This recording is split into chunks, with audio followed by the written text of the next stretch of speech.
नमस्कार आदाब, मैं सैयद तकवी। ताकतवर देशों का जुल्म और कहर जारी। इजरायली हमलों से लेबनान लगातार दहल रहा है। 7 बच्चों समेत 40 लोगों की मौत हो गई। गाजा में भी लगभग 40 लोग मारे गए। रविवार को लेबनान ने जो अलग अलग रिहायशी इलाकों पर हमले किए हैं, जिसमें 40 लोग मारे गए, जिसमें 7 बच्चे भी शामिल हैं। वहीं उत्तरी गाजा की अगर बात की जाए तो वहां बेघर ठिकानों पर भी हमला करके इसराइल ने 36 लोगों की जान ली है। यानी बिल्डिंगों को ढाने के बाद जो टेंट में रह रहे हैं, बेघर ठिकानों पे लोग रह रहे हैं, उनकी भी जानें इजराइल फौज ले रही है। इसमें कई महिलाएं भी शामिल है। उत्तरी गाजा में लोगों के भूख से मरने की भी चेतावनी दी गई है। लेबनान के अलमाट इलाके में इसराइल के हवाई हमले में 37 लोग मारे गए और 6 घायल हुए, जिसमें 7 बच्चे भी शामिल हैं। इसके अलावा एक अन्य इजरायली हमले में माझघारा में 3 लोग मारे गए। वहीं उत्तरी गाजा में बेघर लोगों के ठिकानों पर हमला करके इजरायली लोगों ने 36 लोगों को मार डाला। उत्तरी गाजा में बेघर लोगों पर यह हमला तब हुआ जब वो एक घर में शरण लिए हुए थे। इंसानियत पूरी तरीके से मर चुकी है और इजराइल लगातार जुल्म करता चला जा रहा है। गाजा में लोगों के भूख से मरने की चेतावनी दी जा रही है। गाजा सिटी में एक अन्य हमले में इजराइल ने गाजा की हमास सरकार में मंत्री वाइल अल खोर के आवास को निशाना बनाया। इस हमले में वाइल, उनकी पत्नी और 3 बच्चे मारे गए। 3 लोग अन्य स्थानों पर मारे गए। इस बीच विश्व में भुखमरी से बचाव के लिए कार्य करने वाली संस्था ने उत्तरी गाजा में लोगों के भूख से मरने की चेतावनी दी है। आज के दौर में अगर ऐसा हो रहा है तो इससे ज्यादा शर्मनाक बात और कुछ नहीं हो सकती है कि इजराइल ऐसे लोगों पर हमले कर रहा है जो भूखे हैं और प्यासे हैं, और उनकी सहायता अमेरिका कर रहा है। गाजा में इजरायली सेना से घिरे कई इलाकों में खाद्य सामग्री नहीं पहुंच रही है। इजराइल चाहे कुछ भी कहे, लेकिन सच्चाई यही है। इसलिए वहां पर लोगों के भूख से मरने का खतरा बना हुआ है। हालांकि इजराइल ऐसे खतरे से इनकार कर रहा है और इजराइल की बात का कोई महत्व नहीं है, क्योंकि जो मुल्क बच्चे, बूढ़े और जवानों को भूखे रहने के बावजूद उन पे बम बरसा रहा है, उस मुल्क की बातों का क्या मतलब है। नेतन्याहू ने ट्रंप से 3 बार की बात और सीरिया की राजधानी दमिश्क के नजदीक सैयदा ज़ैनब सलवातुल्लाह अलैहा के इलाके की एक रिहायशी इमारत पर इजराइल के हवाई हमले में भी कई लोग मारे गए और घायल हुए। यानी नेतन्याहू गाजा, लेबनान होते हुए सीरिया जैसे जंगों पर भी अब बमबारी कर रहे हैं। जिस इलाके पर हमला हुआ वो शिया बहुल इलाका है, वहां पर हिजबुल्लाह का प्रभाव है। इजराइल ने हालांकि इस हमले पर अभी तक कोई प्रतिक्रिया नहीं दी है। इस बीच इजराइल के प्रधानमंत्री बेंजामिन नेतन्याहू ने कहा है कि अमेरिका के साथ संबंधों को मजबूत करने के प्रयास जारी। ये भी एक पूरी तरीके से मजाक है कि अब किस तरीके से संबंध मजबूत किए जाएंगे, जहां अमेरिका मुसलसल 1 साल से इजराइल की सहायता कर रहा है बमबारी करने में। जाहिर सी बात है, अकेले इजराइल के अंदर इतनी ताकत नहीं है कि वो हमास, हिजबुल्लाह जैसे लड़ाकुओं से लड़ाई लड़ सके। 1 साल से अमेरिका उसकी मदद कर रहा है, उसके बावजूद नेतन्याहू की बातें झूठी साबित हो रही, जिसमें उन्होंने कहा था कि मैं बहुत जल्दी हमास और हिजबुल्लाह को खत्म कर दूंगा। हालांकि अमेरिका में राष्ट्रपति पद के लिए नवनिर्वाचित डोनाल्ड ट्रंप से 5 दिनों में उन्होंने 3 बार टेलीफोन पर बातचीत की और इस बातचीत को नेतन्याहू ने अच्छी और महत्वपूर्ण बताया। इसके अलावा सबसे अहम बात यह है कि पेजर अटैक पर बेंजामिन नेतन्याहू का पहली बार बयान आया है।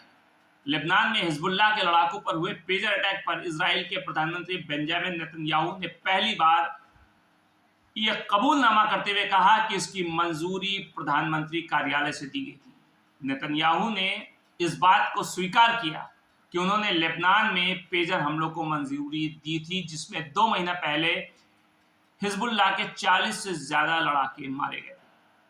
हालांकि इस वक्त दुनिया भर की निगाहें इस बात पर टिकी हुई हैं कि आखिर अमेरिका में जो चुनाव हुआ है वो ईरान समर्थित हमास और हिजबुल्लाह के खिलाफ जारी युद्ध को किस तरीके से प्रभावित या असरअंदाज कर सकता है। इजरायली प्रधानमंत्री बेंजामिन नेतन्याहू ने कहा कि उन्होंने चुनाव के बाद से डोनाल्ड ट्रंप के साथ 3 बार बात की। इजराइल के राष्ट्रपति इसहाक हर्जोग मंगलवार को अमेरिकी राष्ट्रपति जो बाइडेन से भी मिलने वाले। लेबनान में इजरायली हवाई हमले में काफ़ी लोगों की मौत हो गई, जिसमें बैरूत के उत्तर में अलमद गांव में 7 बच्चे भी शामिल। लेबनान के स्वास्थ्य मंत्रालय ने बताया है कि इसके अलावा 6 अन्य लोग भी घायल हैं। हमले से पहले इजराइल ने लोगों को जगह छोड़ने की भी कोई चेतावनी नहीं दी। इजराइल की ओर से कोई टिप्पणी नहीं की गई है। गाजा शहर के अल फहली अस्पताल के निदेशक डॉक्टर फदेल नईम ने बताया कि उत्तरी गाजा के जबालिया में शरणार्थी शिविर, यानी जहां पे शरण लिए हुए थे, वहां पे विस्थापित लोगों को आश्रय देने वाले घर पर इजरायली हमले में 9 महिलाओं समेत कम से कम 17 लोगों की मौत हो गई, जो बेहद शर्मनाक है। गाजा शहर में घर को निशाना बनाकर किए गए एक अलग हमले में हमास सरकार में मंत्री वाइल अल खगौर, उनकी पत्नी और 3 बच्चों की भी मौत हो गई। सरकार के तहत काम करने वाले प्रथम प्रतिक्रिया दल सिविल डिफेंस ने इस बात की जानकारी दी। वहीं दूसरी तरफ ताकतवर मुल्कों का हमला, जुल्म, ज्यादती जारी है। संयुक्त राज्य अमेरिका और यूनाइटेड किंगडम ने यमन पे हवाई हमले शुरू कर दिए, जिसमें राजधानी सना भी शामिल है। हूती विद्रोही समूह द्वारा संचालित एक टेलीविजन स्टेशन ने इस बात की जानकारी दी और पेंटागन ने भी कहा है कि हमलों में उन्नत हथियार भंडारण सुविधाओं को निशाना बनाया गया है। सवाल ये होता है कि क्या सिर्फ हथियारों को निशाना बनाया जा रहा है या इससे बेकसूर और मासूम लोगों की भी जान जा रही है। अल मसीरा टीवी ने बताया कि सना के कुछ हिस्सों, उत्तरी उमरान प्रांत और अन्य इलाकों में रात भर हमले हुए। हालांकि इस बात को भी कहा जा रहा है कि किसी के हताहत होने की सूचना नहीं मिली, लेकिन ये भी एक सोचने की बात है कि हमले के बाद कोई हताहत ना हुआ। हालांकि प्रत्यक्षदर्शियों ने बताया है कि सना के विभिन्न हिस्सों में तेज उड़ान और विस्फोटकों की आवाज सुनी गई और पेंटागन ने समाचार एजेंसी एएफपी को इस बात की जानकारी दी कि उन सुविधाओं को निशाना बनाया गया जिसमें हथियार थे, जिनका इस्तेमाल लाल सागर और अदन की खाड़ी में अंतर्राष्ट्रीय जलमार्ग से गुजरने वाले सैन्य और नागरिक जहाजों को निशाना बनाने के लिए किया जाता था। दोनों देशों ने जनवरी से लेकर के अब तक यमन पर कई बार हमले किए ताकि हूती विद्रोहियों को लाल सागर से गुजरने वाले इजरायली जहाजों पर हमला करने से रोका जा सके। हूती इस बात को कह रहे हैं कि जुलाई में होदेदा प्रांत में हमलों में कम से कम 16 लोगों ने अपनी जानें गंवा दी। सना सहित यमन के कई बड़े हिस्से पर नियंत्रण रखने वाले हूती लाल सागर में शिपिंग लेन पर हमला कर रहे हैं और फिलिस्तीनियों के साथ एकजुटता और एकता दिखाने के लिए इजराइल पर मिसाइलों और ड्रोन से हमला कर रहे हैं। वहीं यमनी समूह ने मांग की कि इजराइल गाजा पर अपना युद्ध रोक दे, क्योंकि इसके लिए उसे हमले रोकने होंगे, जिससे दुनिया के सबसे व्यस्त समुद्री मार्गों में से एक के माध्यम से व्यापार बाधित हो रहा है। पिछले साल अक्टूबर से अब तक 1 साल से ज्यादा हो गया है जहां इजरायली सैनिकों ने गाजा में 43,000 से ज्यादा लोगों की हत्या कर दी।